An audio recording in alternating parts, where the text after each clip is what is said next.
The final item that we'll deal with in the open agenda is the social housing one. Yay.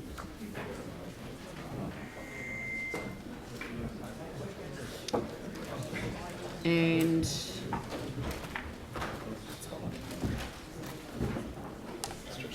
sorry, it's in a it's a late paper. You've got that recorded? Right. You wanted us to make this today?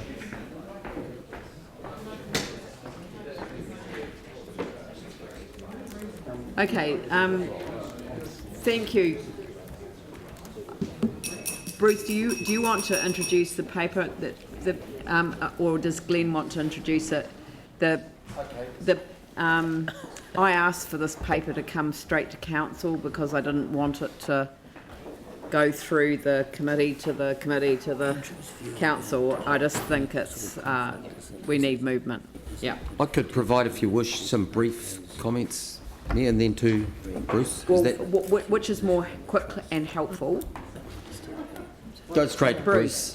I can be quick and helpful too. No, look, but just taking... That's very generous of you. That's all right, into account the last matter. Social housing has constantly caused this council and previous council's issues. We've got a big job to do and we are restricted in funding. The latest of the issues we're trying to deal with is improving warmth and drive, improving the quality of life for our tenants. And council has asked us, or the housing subcommittee has asked us to bring forward to you some options to accelerate that program. And we've tried to do that within the restrictions of the current policy settings that we face, both at the national government level and within council as well. So these are in front of you. Essentially, there's three to look at. One is we do this within the dollars of the housing fund, which would take this out to 2022 and doesn't really significantly accelerate the program. Secondly, we could look at borrowing to move this forward. We believe that this is viable, but because of the acceleration of getting this report together, we haven't done the final checking of the financials, which is why we would be suggesting in the recommendation that we bring this back again on the 12th once we do the final checking. And the third was looking at, there's a risk with some of this that we throw good money after bad, and that some of the units are better closed and we accelerate redevelopment. And there's another paper that's coming to you in September that's coming from the Housing Subcommittee, which puts some ideas of how we can accelerate growing our social housing, and that will include the question of, rather than just growth to meet future demand, is lower growth, but some of that related to replacing some of these older and cold units faster than we would have planned.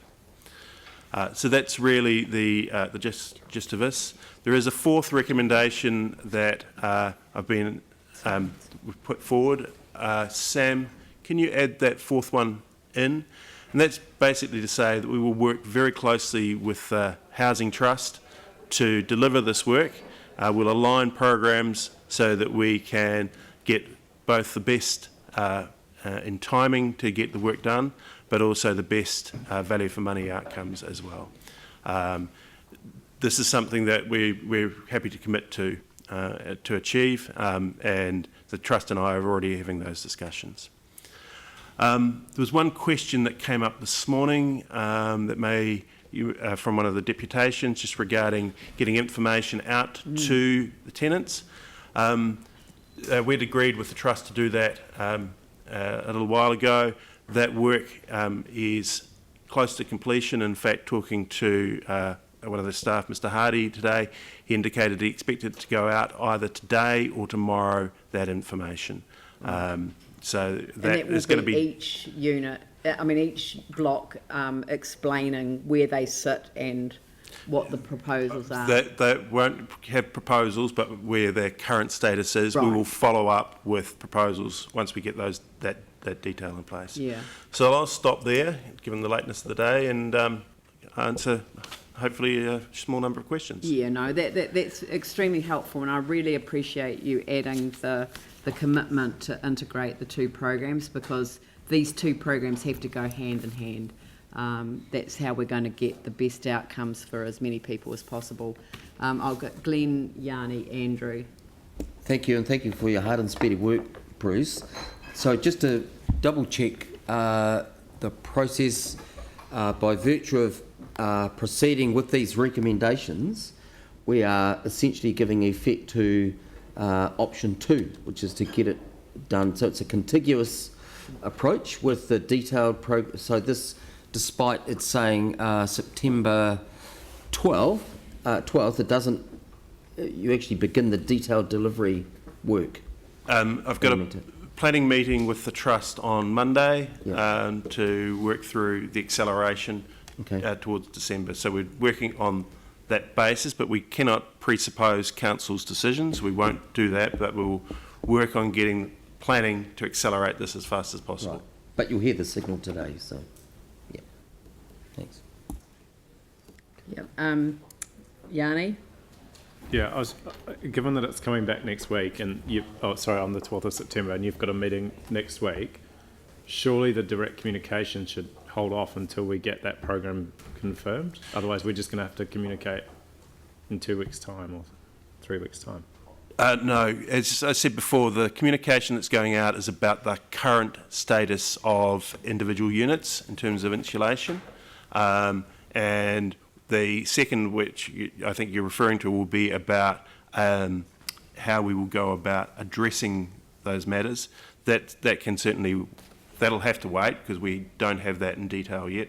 But at least we give that information to tenants. The concern that seemed to be expressed this morning was that tenants just didn't know what the status of their properties were. Now, some do because they'll have got that in their tenancy agreements, but there are others, particularly long-standing tenants, that feedback hasn't been provided to. So we're providing that feedback.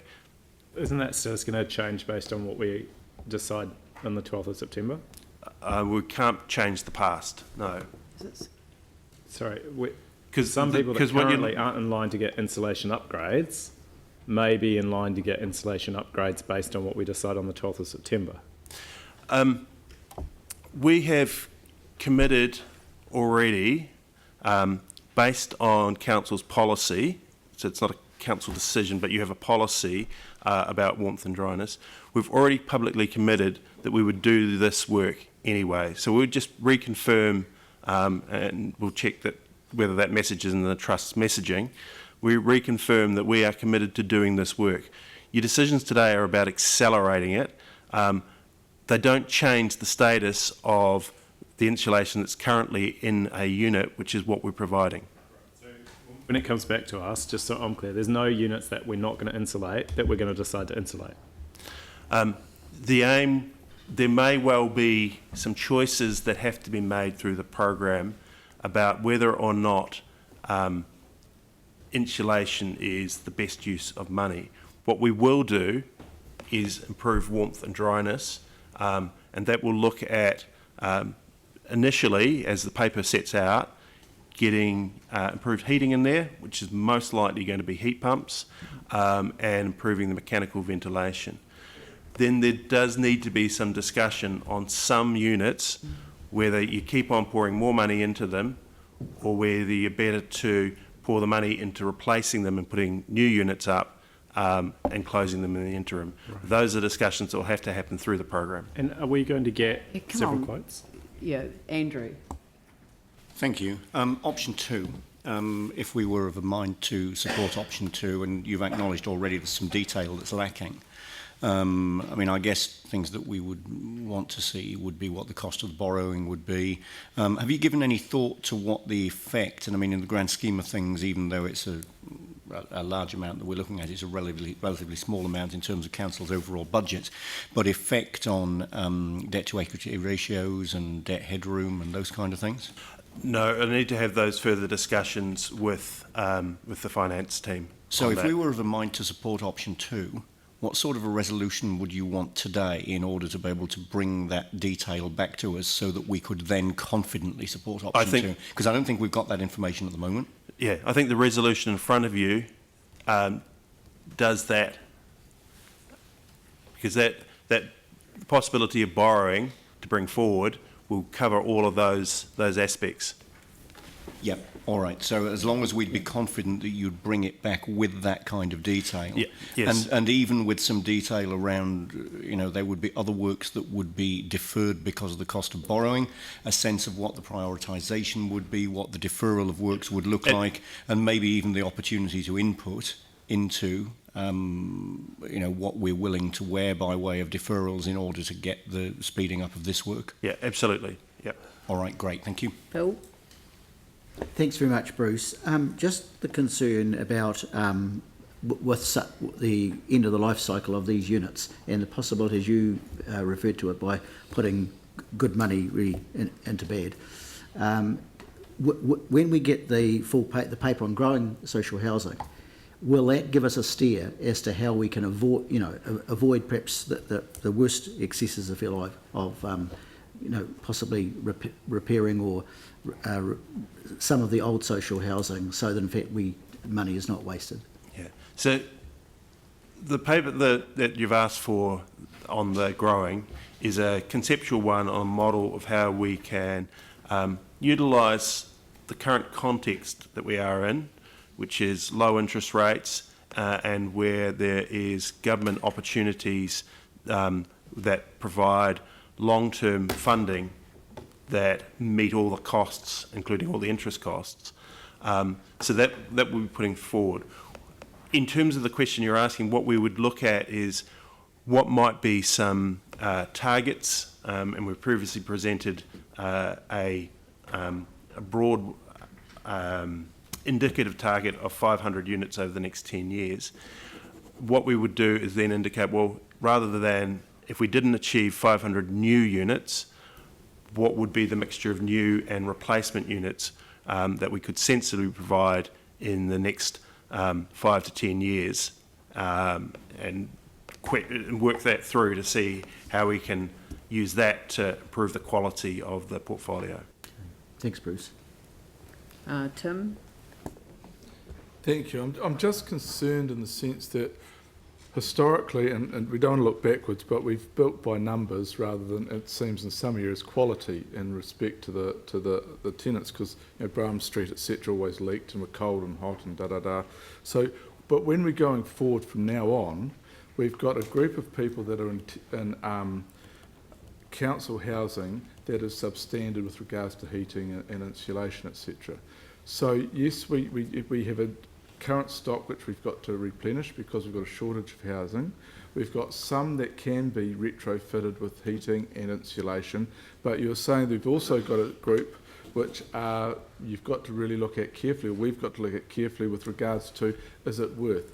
So technically that's the group that we would be looking at to phase out, as in demolish. But in the meantime, we have people living in those conditions is unacceptable. So has it been looked at slowing the new build down to fix the old problems while we then move forward? So the suggestion in the report is that even for those where they should be redeveloped, we should get in and do something about improving the heating and the ventilation. I think in the report it says we should aim by beginning of next winter to have done that in those units. So we'd be working on that basis, and it's most likely to be heat pumps. In terms of the new growth, Council's not doing any at the moment. It has made a decision to fund the trust, to finance the trust by way of a $30 million loan for them to build some. They're at such an advanced stage that I don't think it would be sensible for us to change our direction around that 30 million loan. And I think that they can certainly help some of the immediate problems, because we could look at whether there's a possibility of some closures and the difficulty here is we can't guarantee that if we close that those tenants would move into those new units because it's all based on need. But if the current units were closed, they will have a higher need automatically. So is there also kind of a secondary question, as we should be working hand in hand with the trust, which we are, and thank you for your work with that, is there a possibility that, you know, with their build, they will be putting heat pumps in their new build, that we can go hand in hand with them, say, well, they're building so many at 30 million, we're retrofitting, could we hit up and do a bulk buy and with refitting? We already had that discussion, so yes, yep. Dion? You just wanted to ask, is the assumption that we're making that we're keeping all of the units in the ownership of the council or the trust on these decisions? To a certain extent, I have, in the advice to you, I've just assumed that we're agnostic about the ownership, that we want to improve the quality regardless of whether they remain with council or they're ones that we have transferred or are about to transfer to the trust. But what about like ownership between the two entities? So we're just assuming that either one of us will own it, then we're not selling any to redevelop or to reuse capital to redevelop and those kind of things. You'll see from the report that that was an option that was looked at, but suggested was not feasible at this stage. And my computer's gone to sleep, so I need to reopen it. But I think that the reasoning I put for that was that that was something that council would probably want to look at a consultation process before it went down that path. And if you went down a consultation process, that would not achieve your aim here, which is to accelerate the program. Yep. So that's all the questions. Raf? Yeah, thanks. Can you just explain to me, I mean, our housing policy from 2016 calls for secure, safe, affordable, warm and dry housing, and yet it seems for some time we've been housing people in substandard, barely habitable conditions for quite a long time. How has that happened? Quite simply, we have focused on the numbers, the quantity, rather than the quality. You've breached constant your policy. Sorry? You've breached the council policy. Yes, you have. I mean, it's been a complete One of the failure. things in the report talks about that you've got quite a number of different objectives, or we jointly have a number of objectives regarding social housing and housing. And it can be challenging to achieve all of them. And the quantity versus quality is certainly one that is challenging, especially in the constraints of still maintaining affordable rents and not having any rates funding coming in there. So it's a very much a significant balancing act. With the focus on those that are not warm and dry, the old and cold and wet, we do sometimes miss the fact that the majority of the portfolio has had significant improvements over the last few years, whether it's through the installation of insulation or whether it's through earthquake repairs, and we've lifted them. And there are quite a number, and some councillors who came on a field trip with us last year would have seen some of those complexes where the improvements have been made and we've lifted that quality. But you're right, we have not achieved that across all of the portfolio.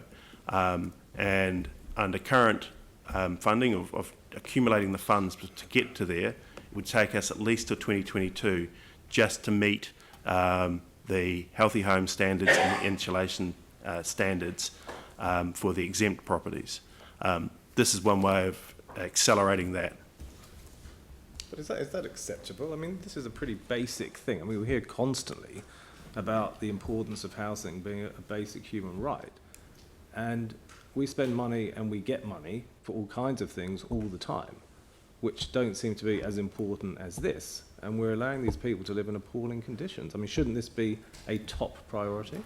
It's probably not a question to ask Why not? staff, it's a question to ask Why not? ourselves. Well, It's because our he's giving advice. responsibility. Is it? It's collective responsibility, that's right. Well, I don't. So, I mean, I think you're getting a sense around the table that people want to move on this, and we do want to prioritise it, which is why I asked the paper to come directly to council and not to sort of waste it, well, not waste, but not to delay it any further by putting it through the process or the track that it would otherwise be on. But you are coming back to us by the 12th of September, or to the 12th of September report to the council meeting, so that we can really look at how we can get on top of these issues. But I mean, it is a challenging issue, because the balance, I guess, that sits in behind this is that, you know, in some instances, some of these places are not worth keeping, and how we're going to knock them down and build new is going to be an issue for displacement in the interim. So we really do need to make sure that we've got a pipeline, but people do need to be looked after. I really took on board what was said this morning about, you know, just the need for even a simple heat pump would actually provide relief, financial relief, and also provide a warmness and dryness that would be definitely preferable to what's currently there. So yeah, I mean, that's the trouble, Ref. It's just getting into the issue, which we have to ask ourselves the question of. Yeah. Have you got? Is this questions, or are we going to go into the debate? Before we go into the debate, can we resolve to continue? Oh, sorry. We need a resolution to continue beyond 8 hours. Now, the decision is in your hands. Happy to Tim, move if the mayor buys pizza seconded. for dinner. Seconded by, no, I've got a meeting, I'm sorry, I'll be leaving it in Andrew's hands in a minute. Seconded by Phil, I'll put that motion. All those in favour say aye. Aye. Those opposed say no. That's carried. I'm actually not going to do that to you, Andrew. Yeah, we're all in the same boat. Okay, so so there are other questions to do with the report? Just to check, like when you come back on the 12th of September, are we going to get additional options for funding other than just borrowing from the housing portfolio? So things like use of the endowment fund possibly. I know the question about whether we should contribute rates or not, maybe capital acceleration fund or approaching central government. Most of those options are in this report already, particularly in those that were considered but weren't feasible. If you wish to add some more, we can certainly do that, but I just draw you, it's not a lot of time, there's a lot happening, and if the aim is to accelerate the program, I think it would be good to have a straight steer now, and we can just get the key matters back in front of you. Yeah. But if it does, if the borrowing doesn't work, for whatever reason, on the 12th of September, then I don't want to be stuck without an option to actually do this. So we will have sufficient advice on the 12th of September. When you couple it with the advice that's bring it already back. in the paper, that would be sufficient Okay. to And make can I a just check the decision. final question I had is in terms of, are we going to get different ways of doing the installation? Like, are we going to get different quotes or different processes and look at the cost effectiveness? We're not going to make micro decisions around the table. We're actually authorising staff to get on with a program, and that will be decided on the 12th of September. Right, but surely we'll get options in that program about the degree of what we want to go to, the double glazing, which was one issue that was raised, and how we do it in the most cost-effective way. At that operational level, we will definitely be looking at those things. Yeah. I probably wouldn't be looking at reporting all of those up, but I can keep you informed as we adopt different methodologies. Yeah. Yeah. Okay, Andrew. Thank you. And my point really picks up on, or then my question really picks up on the point that Raf made. I mean, I guess the answer to Raf's question really is because we're constrained by the amount of funds that we've got within the housing fund, and we've got a policy setting which says that, you know, the housing fund is what pays for improvements to and maintenance of and anything that happens within social housing. So if we did get to the point that Yanni has just described, where option 2, which is borrowing going to fast-track the programme wasn't workable, or as you worked that up, it became obvious that there were things in there that were likely to be unpalatable to councillors.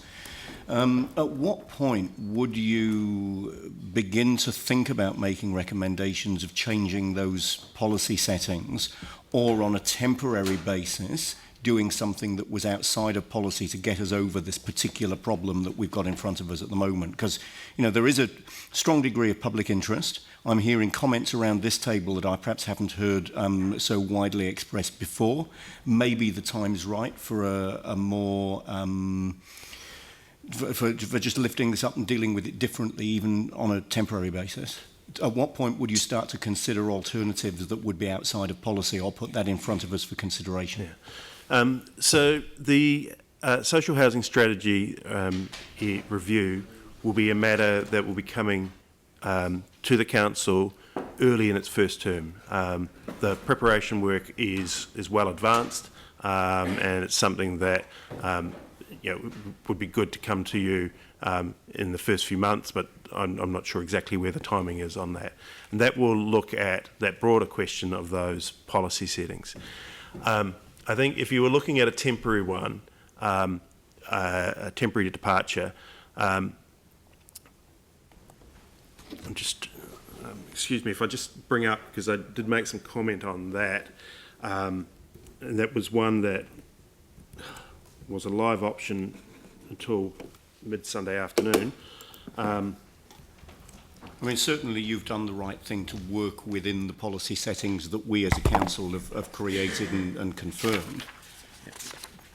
But there may be a point at which we would reconsider that. Obviously, there's an opportunity coming up in the next council for that to occur. Yeah. But we may, just listening to Raf's comments, we may have reached a point where we want to do something, at least temporarily, more quickly than that.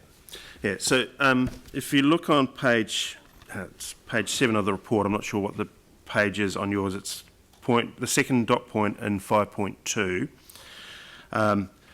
So in terms of getting a quick report through, what we considered was that a temporary departure, it's something that council could consider at the moment, but we'd need to look at trying to find an existing project elsewhere that could cancel to free up the funds. So that option is very close to being a feasible one, as long as we can resolve that, and that would be a matter, I think, if we got at the next report to say, hey, the borrowing doesn't work, that we could start on. That gives you, probably need another report at the end of September identifying any projects that could be cancelled to release that funding, that rates funding.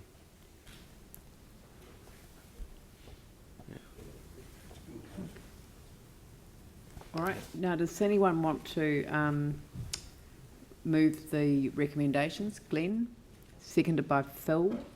Any discussion? Glenn? Okay, thank you. Or do you want to close off the debate? Oh, Okay. no, started it.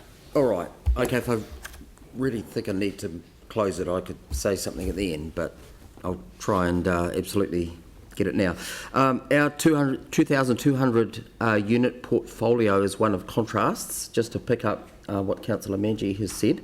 So in several cases with our new builds and those we've facilitated through OCHT, those units are actually, because of our decision making and policy, built to Homestar 6 standard. Many in the new builds in the private market are only Homestar 4, which is the default setting in the building code. We're dealing with these today, as we know, as we've heard from one of our tenants this morning. 8 degrees in summer is not tenable when the World Health Organisation guidelines are 18 degrees minimum, 21 degrees for elderly and infants. New Zealand's average is 16 degrees in our housing stock across the country. We've been voluntarily insulating our units prior to the legislation coming in. These are dealing with the exemptions. We may be technically exempt, but obviously we're facing a moral question. We're not morally exempt from doing this. We're dealing with recommendations today that are taking us along a parallel path with further detailed financial information to come. I think that that is reasonable given the situation we find ourselves. I applaud our tenants in terms of this inherently kind of democratic process which they've invoked in coming forward. I think that is wonderful. It could have greater ramifications from this too. This accelerates the improvements and brings greater consistency too with the housing policy. So move. Thank you. Sorry, Yanni and Dion. And Phil. Phil. Tim.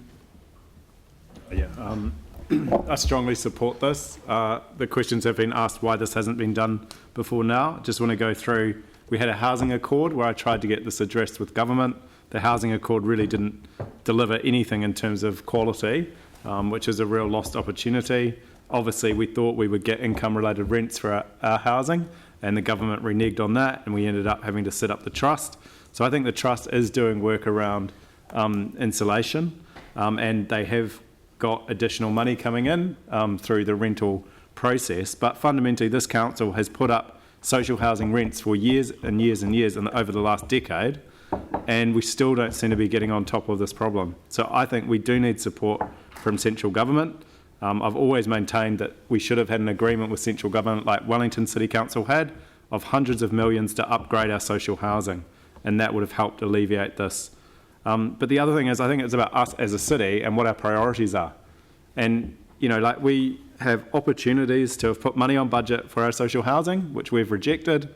We are funding developers in the central city, for example, of apartments that are worth hundreds and hundreds of thousands of dollars. We're giving a rates contribution to that, but not to our social housing. And we've got people living in the condition that they're living in. It is not acceptable. We need to do something about it.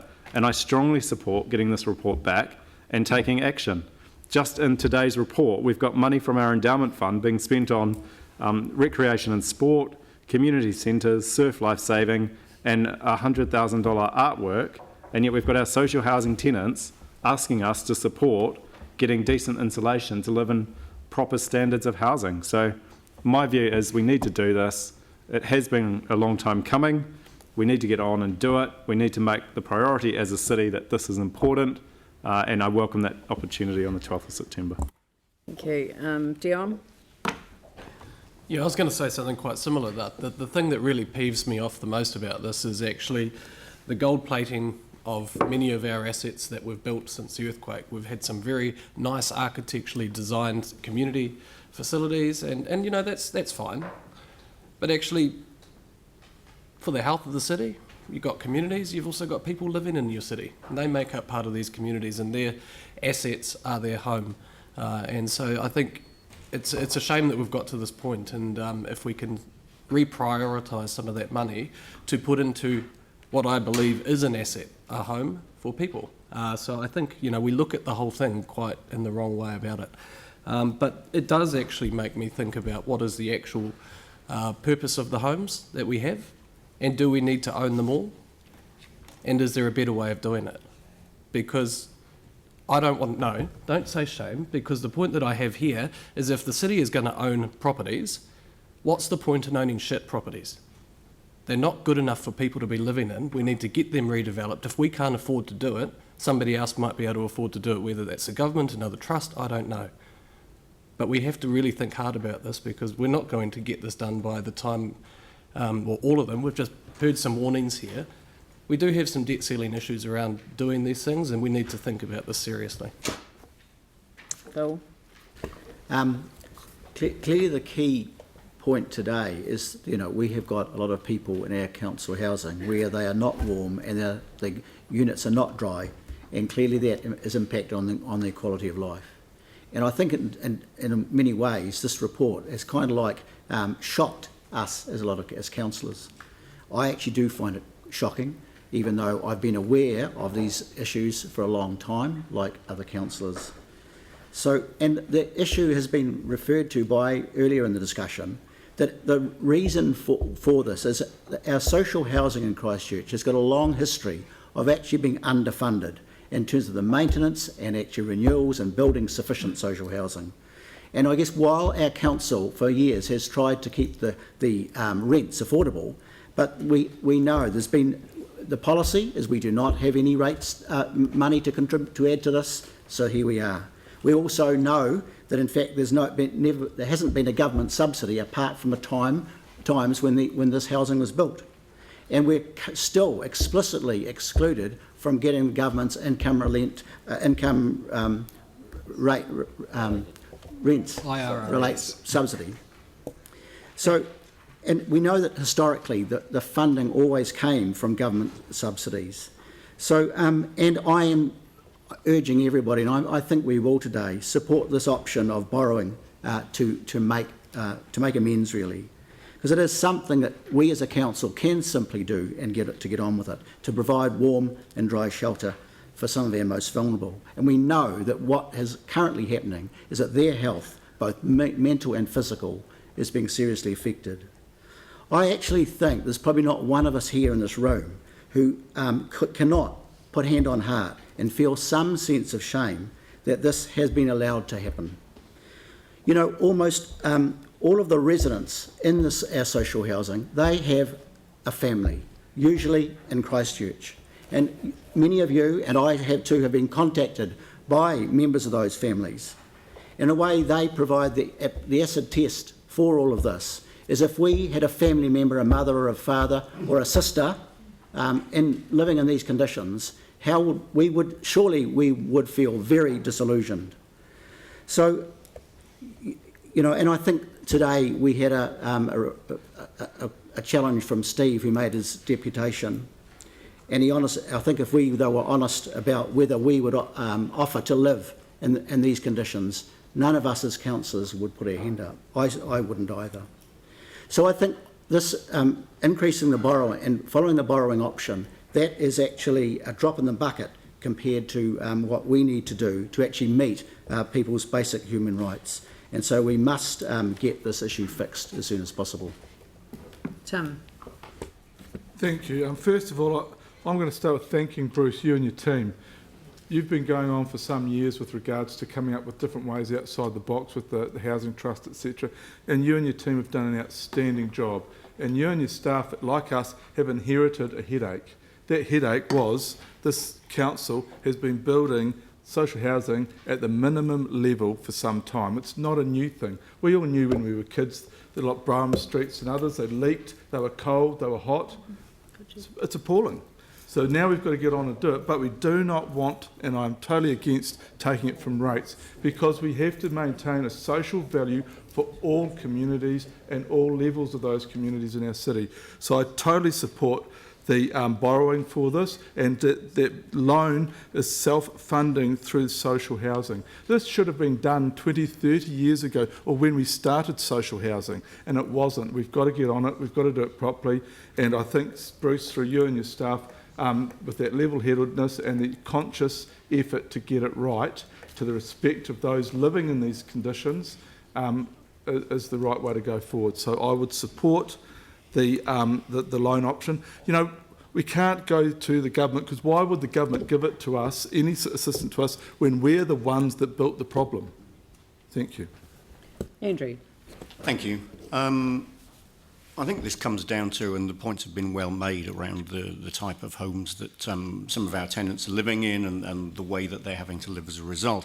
And this really comes down to what kind of a city we want to be, and what kind of a society we want to live in, and what our influence over that is. And then that comes down to more practical issues around tensions between providing a number of units, and we've been under some pressure to restore the number of units back to what it was pre-earthquake, and the quality of those units and the way that they're operating. And then what was described earlier as throwing, you know, good money after bad, where we're keeping some units going for the sake of providing the numbers, when actually what we're providing may in fact be substandard accommodation. And there are some real tensions there.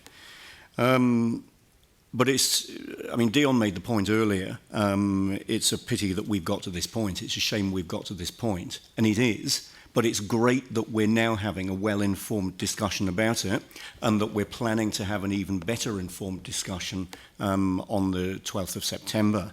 My instinct is to support option 2. But we don't have enough detail to know whether we can support option 2 or not. Again, the comment was made that, you know, we've got some debt ceiling issues. Well, this may or may not lead to that point. We don't know yet because it's not in the report. It's likely that the bigger issue is going to be the affordability of the borrowing within the housing fund and the compromises that we're going to have to make around the other work which is planned using that same money if we've got interest payments to come out of that housing fund which is already significantly constrained. So there will be some difficult decisions to make when that report comes back on the 12th of September, almost certainly. And one of those decisions may well be whether we can achieve what we need to achieve or want to achieve within the housing fund, or whether there's some other options that we need to look at. And I think that's a good discussion for us to be having. I'm very keen to see ways that we can work more closely with the Housing Trust to get the benefit of having that organisation, and how we can look at working together to bring about a better result for our tenants. But actually, I think what we're looking at here is the efficiency and appropriateness of 2 lots of policy settings, one of which is government policy settings around the IRRS, and clearly there's some work there that we would encourage been speeded up. Local Government New Zealand have already taken a position on this by way of remits, and also the possible need to revisit our own policy settings, and I think an acknowledgement that there's an increasing degree of urgency around these things, because the results that we've got for the people that are living in our social housing is becoming more and more apparent. We need to do something about it. I welcome the report coming back on the 12th, and we must do that at that time. Brad. Yeah, I mean, for me, it's quite simple. If council is going to be in the provision of housing, it needs to do it properly, and it needs to do it to the standards that it sets itself. And if it can't do that, it should let other people do it. I mean, that's pretty simple. And if this, the policy really, which seems to have snookered the housing section, if that's not working, you need to look at it and you need to make some decisions. But you cannot have people living in that kind of condition. I mean, that's the bottom line. It's about an outcome. The guy who came in today, he doesn't care who owns his house. He just cares that he's living in an icebox. That's it.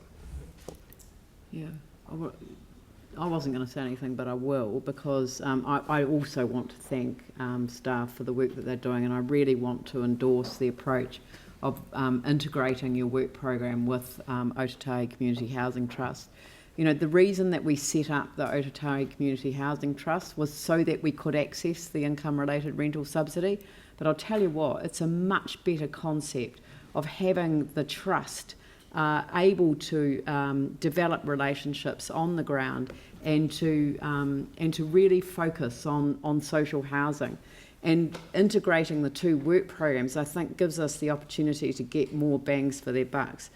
I think when councillors take up responsibility for chairing working groups and committees, then it's really important that issues like this are reported back to council for decisions in a timely way. Then things don't build up into this sort of situation. When I was the MP for Christchurch Central, which is admittedly going back a very, very, very long time, Haas Courts were the jewel in the crown of the council units. They were comparatively new at the time. They were fantastic. People were queuing up to go into them. And it is a shame to see, to hear the submission today.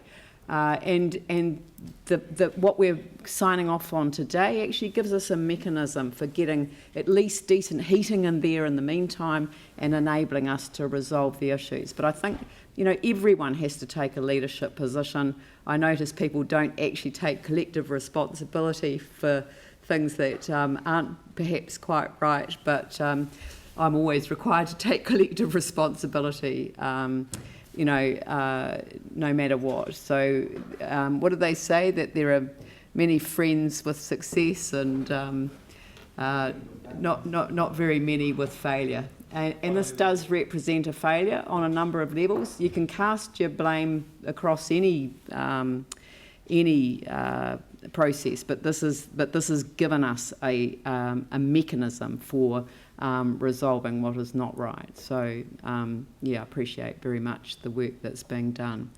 So on that note, I shall put the motion. All those in favour say aye. Aye. Those opposed say no. That's carried. Thank you. And the next one is I would like to move that the public, who are all desperate to remain, I'm sure, be excluded for the remaining items on the agenda, and that Ben Johnson of Anderson Lloyd remain after the public have been excluded for item 33. And that this is for all the reasons set out on the relevant pages of the agenda. I'll move that. Seconded.